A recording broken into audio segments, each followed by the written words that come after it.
that need to be active at the trade deadline. Now, some teams have already been active at the trade deadline. I mean, we've got the Rams being active at the trade deadline, who no one really expected to be active at the trade deadline.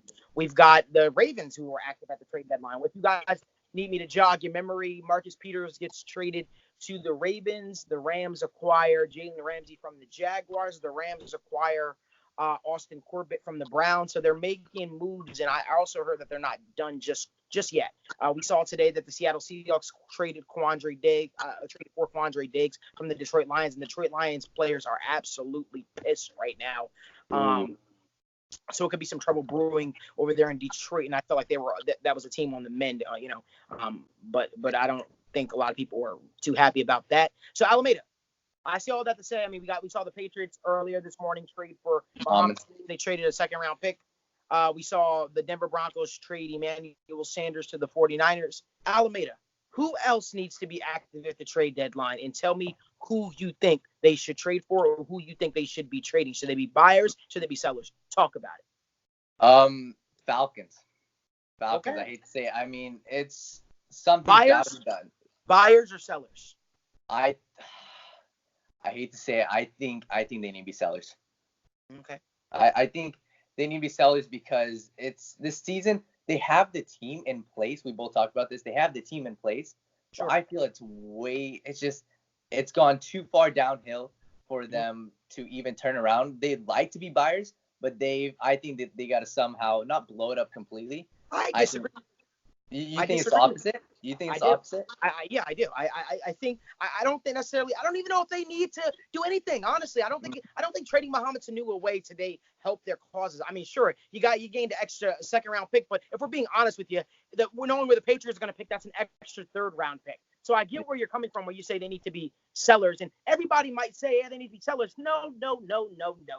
Be quiet. We're gonna say they need to get a new head coach. Let's call it what it is. They need to get a new head coach. They need to get a new coaching staff in there to revive those players. Maybe you need to start to drive Matt Ryan's replacement successor for this upcoming season. And I'm not saying Matt Ryan's a problem. I mean, that's not what I'm saying at all.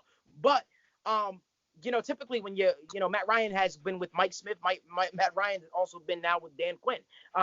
It's very rare that a quarterback survives 2 head coaching tenure changes. And, Matt Ryan's been the leader. Matt Ryan's been at the helm of this thing the entire time. It's clear that he's not going to be a guy that is going to uplift the team. And for the money you're paying with him, maybe starting over with the young quarterback isn't the worst thing.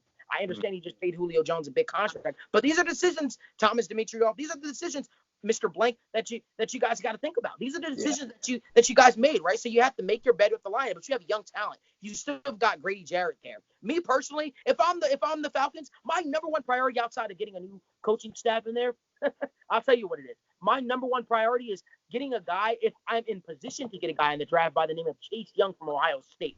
Because guess what? That's the one thing that you are missing, right? Chase Young is everything that they want Vic Beasley to be. What I mean by that, Chase Young is more than just a third down rusher. He can run stop. He can rough the passer. He frees up everybody. And that's the one thing that Grady Jarrett is missing on that defensive line. He's missing an active counterpart. I think the only active counterpart that he had on that defensive line next to him was Adrian Claiborne, who was like 32 years old, 33 years old. He's on the Patriots right now as a depth backup piece. I mean, let's be honest with you. These are the decisions that they honestly have to make.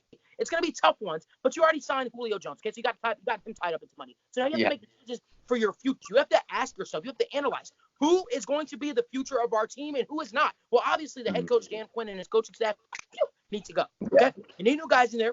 You probably need a draft a replacement quarterback for Matt Ryan whenever you're ready to hang that one up. That way you can get out of that contract and go from there. But you're tied into Julio Jones, and you got some great pieces still on this football team. You still got the tight end Austin Hooper. There are still pieces on this football team. I still think this team competes. I still think they have a great cornerback in True Font. I'm not ready to give up. Keanu Neal comes back. He's one of the top safeties in the league when he's healthy. It's just my thoughts. Yeah, I completely agree with you. But I'm just saying this season, I think they need the offseason to reload. They need the offseason reload. Sure, but you said so. But you're telling me that they need to be buyers. But you think that if they start. Whoa. See, this is what we're not going to do on the Wrightway Podcast. We're not going to twist up Malik's words. I said that they honestly, I don't even know if they should do anything. I said what they definitely should do. I mean, I think they did something today. They traded Mohamed Sanu for a second-round pick, right? right? So they did something today. They did something significant. They got a big boom. You're not going to trade any more big stars. I think that was probably the biggest trade that they could have pulled off. I mean, you got Deion Jones, a.k.a. Debo, at middle linebacker. You still got Devontae Campbell. There's still some pieces there to build on with this team, but I'm not saying sell this team, because guess what? If you start to sell off the franchise players, you get guys like Julio Jones disgruntled, and that's something you don't want to do. If I'm the Falcons, I'm staying pat. I'm kicking out this coaching staff, bringing in a new one, maybe potentially drafting Matt Ryan's successor, and then doing whatever the hell I can to draft Chase Young. But that's just me. Okay. Right? Yeah, that made more sense, because I thought you were flipping and saying they should be buyers. But okay, you can't change my mind on this though. Buyers, Eagles. Okay. 100% Eagles. Like we talked about earlier in the earlier segment. Cornerbacks, defensive backs, they need to be. Mm-hmm. It's boom or bust. Everything, because everyone's still looking, this team still has Super Bowl potential. What happens if they have a losing record? Everything goes downhill. They need to win this season. It's the defense. I thought they were going to get Jalen Ramsey. Obviously, they didn't make the move, but they've got to do something, because, I mean, if you're 3-4 right now, sitting with Carson Wentz, you're paying him how much you're paying him, you're winning now.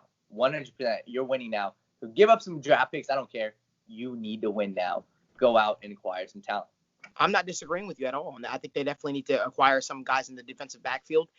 You got to ask yourselves, right? The moves that we've seen across the league. We saw Emmanuel Sanders go to the 49ers. Does that make the 49ers better on offense? I think it does. Sure it does.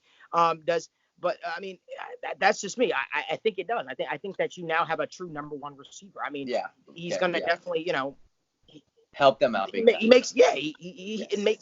signing made sense. Mohamed Sanu was not a necessity for the Patriots. The Patriots, but he helps. He helps. Sure, he helps. I mean, they're getting N'Keal Harry back. Him and N'Keal Harry are pretty much the similar type receivers. Not super fast, very strong hands.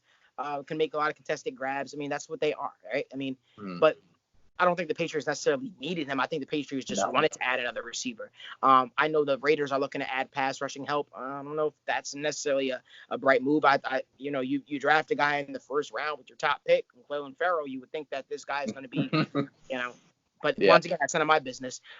Anyway, keeping it going there. I mean, just teams that need to be sell. Maybe a team that needs to be a buyer. Maybe the Saints. Maybe maybe the Seahawks. Seahawks need a tight end. For sure. Seahawks need a tight end. But they made a good move today. Yeah, I mean, Packers need a wide receiver, but they made a move for a safety. I mean, I'm saying they need to move for a tight end. They're right now playing defensive ends at tight end right now. That's what a lot of people don't know. They're playing defensive ends to play the tight end position. They need a tight end. And I can think of a couple of tight ends, maybe O.J. Howard, somebody like that. I know the Saints are. Tyler Eifert. I know the Saints are looking for tight ends. I know that. The Packers need a wide receiver, right? Packers maybe could be on the buyer market for a wide receiver. I mean, why not? Why not? So I mean, those are just a couple teams for me. But guys,